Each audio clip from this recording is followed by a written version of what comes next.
Ganun po ba? Ba? Sandaan sa buriki. Sandaan po sa buriki. Meron po kayong palang ganyan pala ginagamit pong pamputol, ano? Ano yan, yung... Ano po yan, yung lata. lata lang? Yung lalagyan ng talim. Oo. Ay, Ilan days na po yan, kuya? Yung mga ganito? Oo. Ano pa to? Hindi to. 1 month to eh. Months po. Mga po, gano'n. Mga 4 months po. Ngayon ako yung masanting ko. Oy, Marlon! Ayun po pala ginagamit. Rin naman po. Karit naman, lilik naman po yung kanyang ginagamit. Ayun po, pansinin niyo po yan. Lilik naman po yung kanyang ginagamit. Ayun po. Per red bag po ba kayo dito, kuya? Per red bag? Per red bag po ba tawag po ron? Per red bag po, per red bag. Magkano po sa red bag pagka po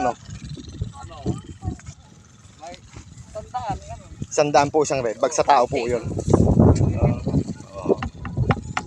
Sa medyo mahal-mahal pa wata si Buyas po ngayon, Yung mura na, bumagsak. Bumagsak po. Gawa po na nagkakasabay-sabay. Ayan po, napakarami po na itong sibuyas po. Ayan po, pansinin nyo. Ayan po. Kasulukuyan po silang nag-harvest po rito ng sibuyas. Dito po sa Pangasinan. Ayan po, kahit po napakainit. Sila po yung mga nagtsatsaga para po kumita po ng pera, may pamili po ng bigas. Ayan po.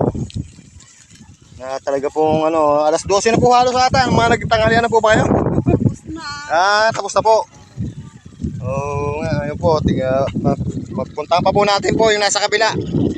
Kung paano po ginagawa po nilang diskarte sa pagpupulot po ng sibuyas. Okay lang pati kuya, mapatapakan yung iba? Okay lang. Ayan po. But may natitira, maraming natitira kuya. Okay lang ba yun? Pagkagalan. Maraming natitira.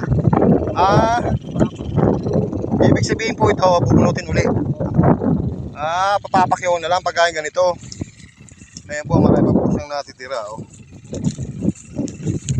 Kuya, magandang hapon.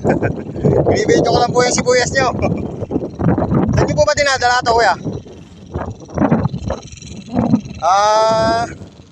Halos po yan po. Tingnan nyo po. Ito po yung mga tigti 30 kilo halos po na sibuyas. Nakalagay na po siya sa mga red bag. Ayan po, kay gaganda po talaga. Mga sariwang sariwa po.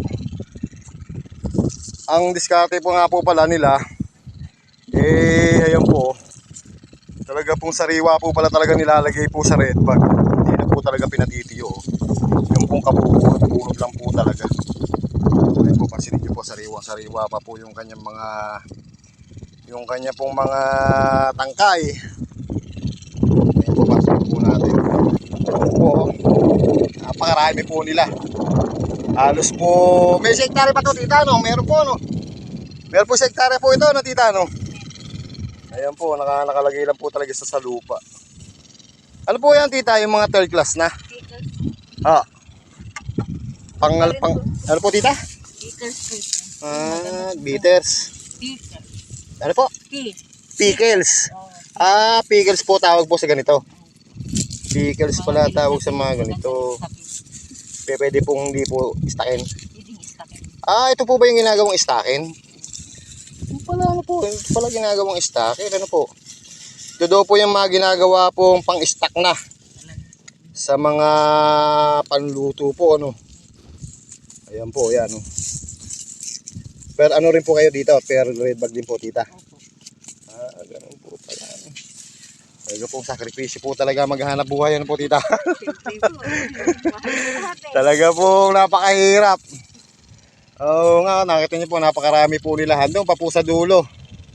Yung po mga namimitas po ng bumubunot po ng sibuyas po rito sa Pangasinan. Ayan po, mga nakabuntong po sa lupa lang po yung kanilang mga sibuyas. Pagkabunot po ba niyan, kuya, agad dinirereg na? Pagkaot, na po agad? Ganun po. Sige po, maraming salamat po, kuya, sa pag-abala. Ayan po, shoutout po sa mga tiga Pangasinan. Ayan po, puro po sila mga tiga Pangasinan po rito. Ayan, shoutout po sa mga tiga Pangasinan. Mapakasipag po pala.